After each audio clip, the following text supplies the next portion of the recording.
नमस्ते साथियों, स्वागत है आपके अपने चैनल राज एग्ज़ाम हब पर। अगर आप किसी भी राजस्थान प्रतियोगी परीक्षा की तैयारी कर रहे हैं तो ये क्लास आपके लिए बहुत महत्वपूर्ण है।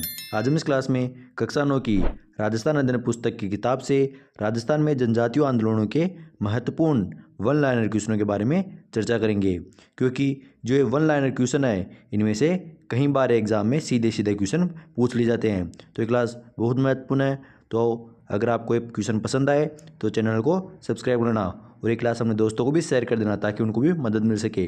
तो आइए ज़्यादा बातें न करते हुए शुरू करते हैं।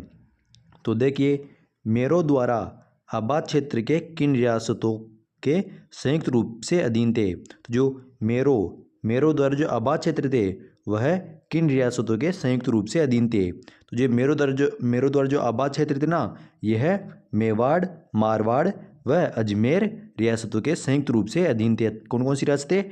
मेवाड़, मारवाड़ और अजमेर, है ना।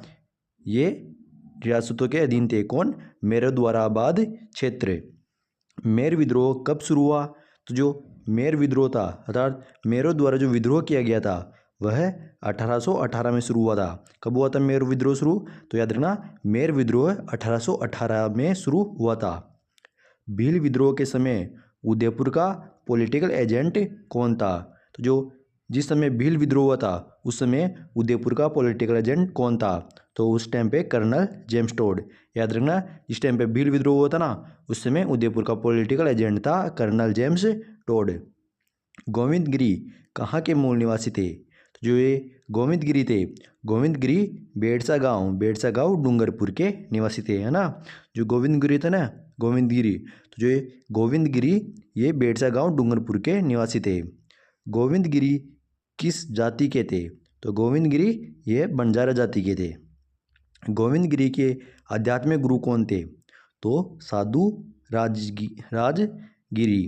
तो याद रखना, साधु राजगिरी गोविंदगिरी के आध्यात्मिक गुरु थे, है ना। याद रखना, गोविंदगिरी के आध्यात्मिक गुरु कौन थे? तो गोविंदगिरी के आध्यात्मिक गुरु थे साधु राजगिरी। अगला क्वेश्चन, गोविंदगिरी ने भीलों में सामाजिक सुधार हेतु किस पंथ की स्थापना की? तो याद रखना, भगत पंथ की स्थापना की थी। तो आपको पूछा जाए कि भगत पंथ का संबंध है तो गोविंदगिरी से, है ना। भगत पंथ की स्थापना की थी गोविंदगिरी ने। बहुत मत क्वेश्चन है कि भगत पंथ की स्थापना की किसने की, भगत पंथ का संबंध किससे है? तो आपको याद रखना है, भगत पंथ की स्थापना की थी गोविंदगिरी ने भीलों में सामाजिक सुधार हेतु, है ना। तो याद रखना, गोविंदगिरी ने भीलों में सामाजिक सुधार के लिए भगत पंथ की स्थापना की थी। गोविंदगिरी की गतिविधियों का केंद्र कौन सा स्थान है? तो गोविंदगिरी की गतिविधियों का केंद्र कौन है? बेड़सा गांव डूंगरपुर। गोविंदगिरी के नेतृत्व में किस स्थान पर भीलों ने अंग्रेजों का मुकाबला किया?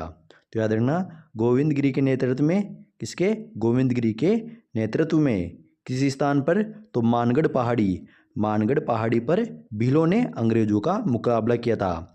मानगढ़ पहाड़ी कहाँ पर है? डूंगरपुर में।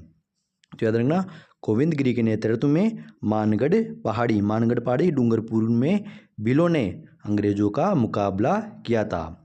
कारावास की सजा के बाद किस क्षेत्र में गोविंदगिरी ने अपना अंतिम समय व्यतीत किया? तो इन्होंने अपना अंतिम समय व्यतीत किया था झालोद गांव, पंचमहल जिला, अहमदाबाद संभाग में।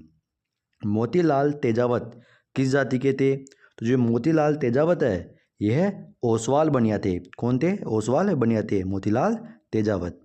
मोतीलाल तेजावत ने किन्हें संगठित किया? तो मोतीलाल तेजावत ने ग्रासिया व भीलों को संगठित किया था। किसने? मोतीलाल तेजावत ने।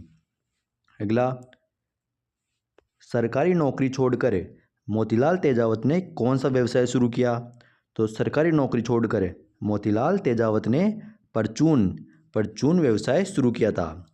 मोतीलाल तेजावत ने आदिवासियों के सुधार हेतु किस आंदोलन की शुरुआत की थी? तो याद रखना, मोतीलाल तेजावत ने आदिवासियों के सुधार हेतु एके आंदोलन की शुरुआत की थी। याद रखना, एके आंदोलन का नेतृत्व किसने था? मोतीलाल तेजावत का संबंध है एके आंदोलन से। मोतीलाल तेजावत ने आदिवासियों में सुधार के लिए एके आंदोलन की शुरुआत की थी। किस मेले के माध्यम से मोतीलाल तेजावत ने आदिवासियों से अपने संबंध मजबूत किए। तो चित्रे विचित्रे। उदयपुर के बाद मोतीलाल तेजावत ने किस क्षेत्र को अपनी कर्मभूमि बनाया? तो उदयपुर के बाद मोतीलाल तेजावत ने अपनी कर्मभूमि बनाया था सिरोही को। तो पहले तो मोतीलाल तेजावत ने उदयपुर में काम किया था और उसके बाद सिरोही में, याद रखना, उदयपुर के बाद मोतीलाल तेजावत ने अपनी कर्मभूमि बनाया था सिरोही जिले को। उस टाइम पे सिरोही रियासत को, उस टाइम पे रियासत थी। मोतीलाल तेजावत को किस रियासत में प्रशासन द्वारा रोका गया वह मानसिक भत्ता दिया गया? तो मोतीलाल तेजावत को किस रियासत में प्रशासन द्वारा रोका गया और मासिक भत्ता दिया गया था? तो उदयपुर रियासत में। कहाँ पर? उदयपुर रियासत में। राज्य में मीणा विद्रोह की शुरुआत कहाँ से हुई? तो याद रखना, मीणा विद्रोह कब हुआ था? तो जो मीणा विद्रोह है, मीणा विद्रोह हुआ था 1851 से 1860। कब? 1851 से 1860 में मीणा विद्रोह हुआ था। और ये मीणा विद्रोह की शुरुआत कहाँ से हुई थी? तो याद रखना, मीणा विद्रोह की शुरुआत हुई थी जहाजपुरा परगना से। कहाँ से हुई थी? तो जहाजपुरा परगना से मीणा विद्रोह की शुरुआत हुई थी। अगला, 42वीं देवली रेजिमेंट तथा 43वीं एरिनपुरा रेजिमेंट के स्थान पर मीणा कोर की स्थापना कब की गई? तो 42वीं तो देवली रेजिमेंट और 43वीं एरिनपुरा रेजिमेंट के स्थान पर मीणा कोर की स्थापना की गई थी 1921 में। कब की गई थी? 1921 में। याद रखना, 1921 के अंदर मीणा कोर की स्थापना की गई थी। 42वीं देवली रेजिमेंट और 43वीं एरिनपुरा रेजिमेंट के स्थान पर मीणा कोर की स्थापना की गई थी, है ना? कब? 1921 में। अगला, मेरवाड़ा बटालियन का मुख्यालय कहाँ पर स्थित था? तो जो मेरवाड़ा बटालियन है ना, मेरवाड़ा बटालियन, इसका मुख्यालय कहाँ पर स्थित था? तो ब्यावर में स्थित था। याद रखना, मेरवाड़ा बटालियन का मुख्यालय स्थित था तो ब्यावर जिले में। अगला, मेवाड़ भील कोर का मुख्यालय कहाँ पर स्थित था? तो मेवाड़ भील कोर का मुख्यालय कहाँ पर स्थित था? तो याद रखना, मेवाड़ भील कोर का मुख्यालय स्थित था खेरवाड़ा उदयपुर में। कहाँ पर था? खेरवाड़ा उदयपुर में। याद रखना, मेवाड़ भील कोर, है ना, मेवाड़ भील कोर का मुख्यालय था खेरवाड़ा गांव उदयपुर में।